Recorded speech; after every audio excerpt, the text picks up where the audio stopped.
Alright, so I've run into what I'm pretty sure is my first major roadblock in the project. And these type of roadblocks were anticipated with something like this, especially when I'm trying to do an odd build.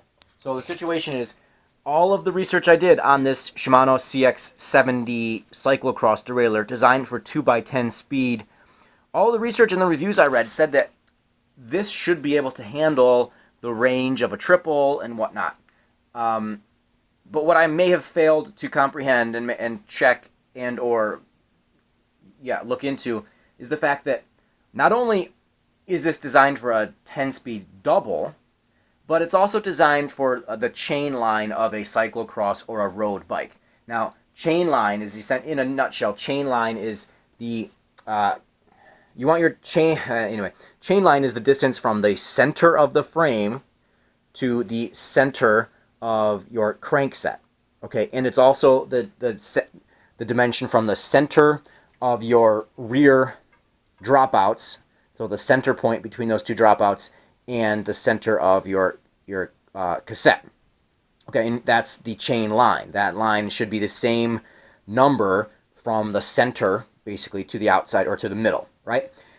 To give to help the chain have the best shifting possible. Well, this is a mountain bike frame with a 50 milliliter chain line. I'm pretty sure it's 50. It could be 47.5, but a larger chain line because the spacing on the rear dropouts on a mountain bike, the spacing between the two dropouts is 135 millimeters.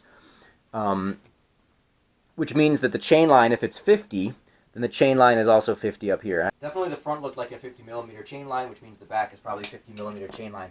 Now, the problem therein is that this derailleur is designed for, just looked at the specs, but it's designed for a 43.5 millimeter chain line. That's a road bike chain line. Narrower hub spacing in back, 130, and a narrower bottom bracket, narrower everything on the front, which means that I have basically made an error.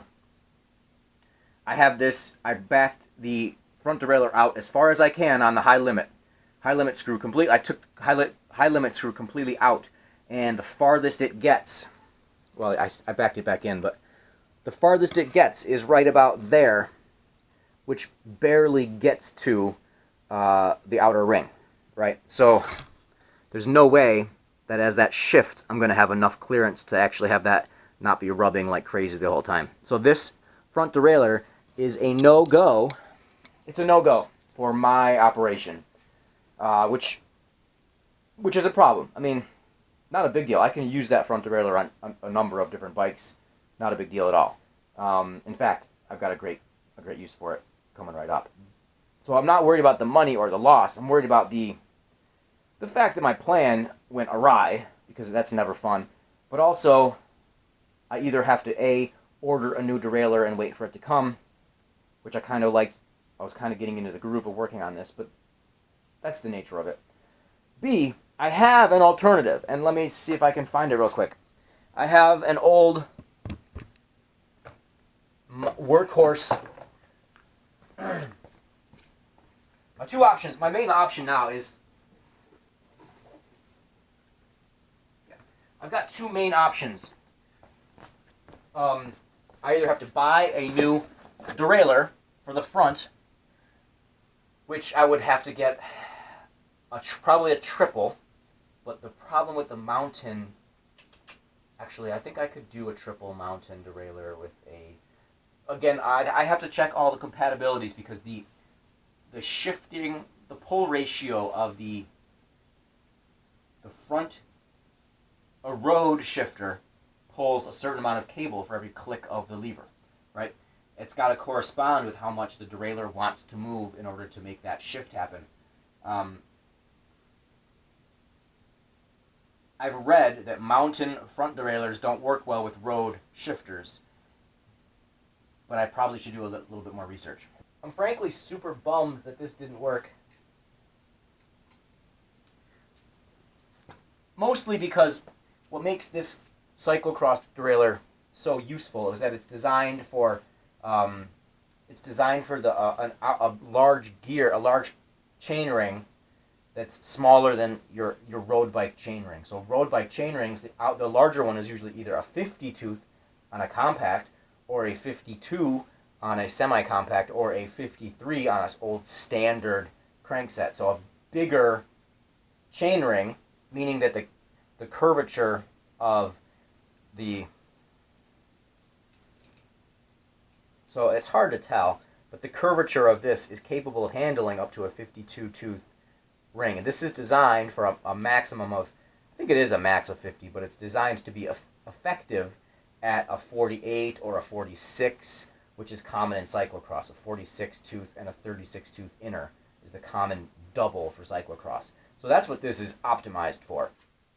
I tried originally to use this Shimano CX70 front derailleur. This was designed for a double cyclocross type setup. And despite all the reading that I had done that said that this would be able to be capable of running a triple, the limiting factor that I found with this derailleur is that it's designed for a 43.5 millimeter chain line, basically a road bike chain line. And this is a full-on 50 millimeter chain line, a pretty wide mountain bike, classic mountain bike chain line.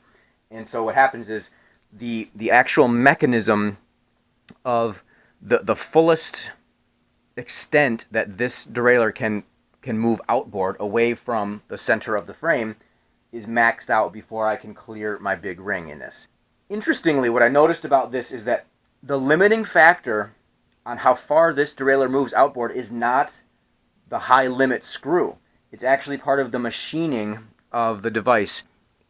So what happens is, as you pull the tension on the spring, what happens is that the derailleur flies outwards, right? But what you can see is the point where the derailleur stops is where this arm, this machined arm, hits this other arm.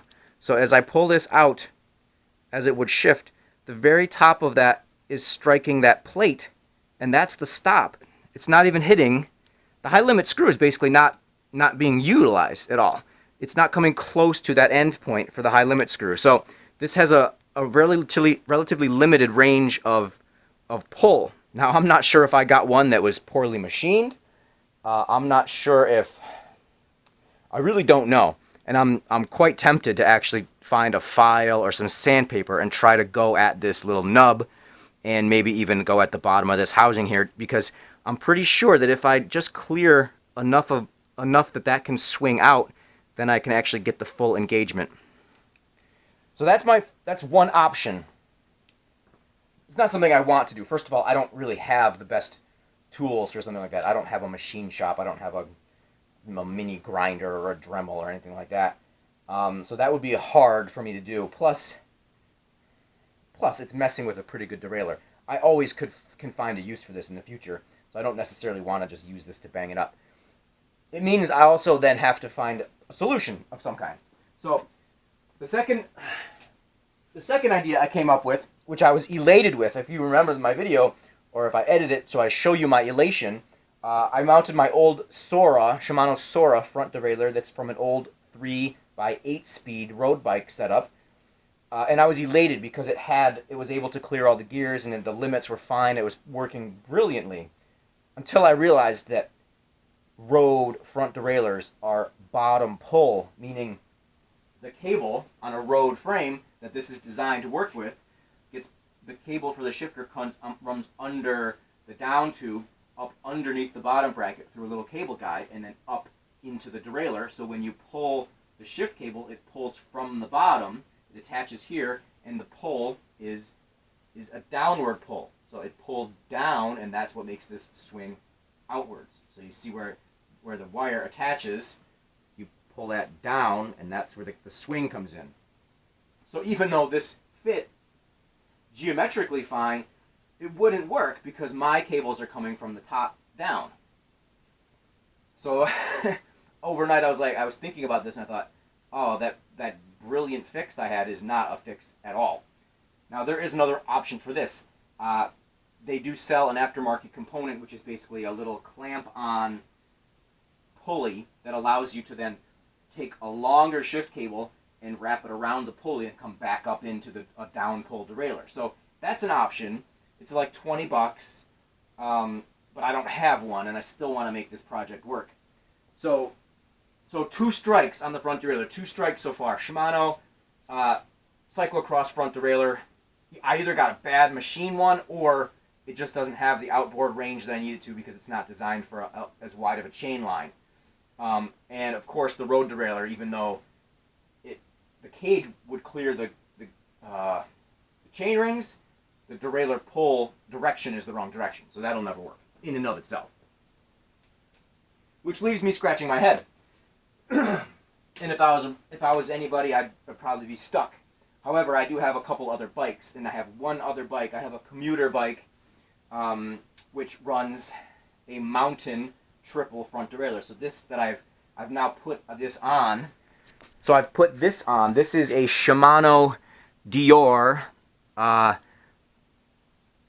FDM591. This is again, a lot of my stuff is the derailleur components. Because they're pretty good quality. They're cheap. They're much cheaper than the higher level ranges, the Shimano XT and XTR and all that stuff. So now all of the literature I've read suggests that this should not work with road shift pull.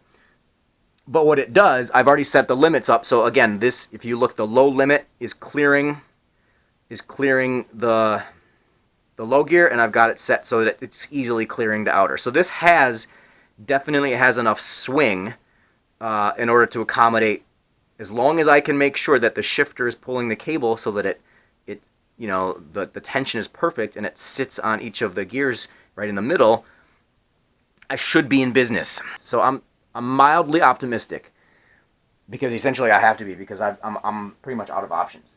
So I'm just going to raise that derailleur up a tiny bit, like a millimeter, just so it clears that tooth a little bit better, and then I'm going to start to rig my housings for the brake cables, shift cables, and that's the project for today. Do the cables, and I just really hope these shifts work.